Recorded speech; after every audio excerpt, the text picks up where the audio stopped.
there's some updates on some of our players before I answer questions. One is IJ had continued to have problems. He had a endoscopy, I believe is how you pronounce it, this morning, and it showed a hellacial hernia. Is that how you say that?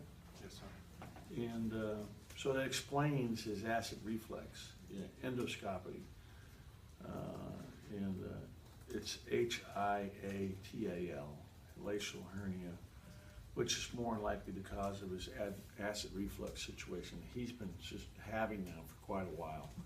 And so it's actually a positive. I mean, I was worried that this was still remnants of mono. I mean, I didn't know. And talking to doctors, that they assured me that it wasn't, and they were obviously correct. And we're hoping that he's been on this medicine now. He practiced the last 2 days, full practices, and was fine. Didn't have any issues where he had to stop and got nauseous or started throwing up like he had before. So that's a real positive for us. In terms of Abdul, we're still waiting. It'll probably be another couple weeks before we get some final word as to what his situation is going to be here. And for this year moving forward, it'll be more than likely after we play our first regular season game on November 11th.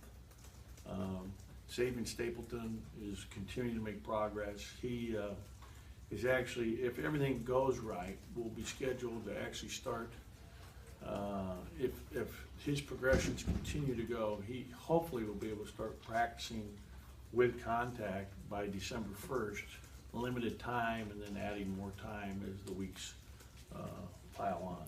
So those are the three key players that all are guys that we're hoping things work out for to help our team. Questions?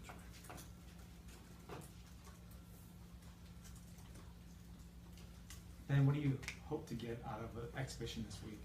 Well, I scheduled a really, I think, tough game in that they're a very well-coached team. They run spread-out motion.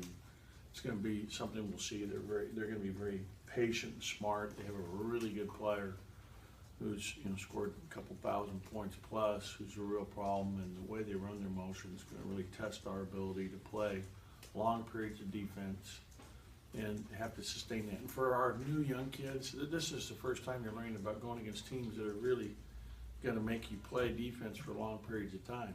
And it affects your offense. If you shoot too quickly and you come back, now I'm on defense again, you've got to have really good judgment in terms of good shot, bad shot, because it affects how long you're going to play defensively. And we've got to, this will be a good test for our guys. It really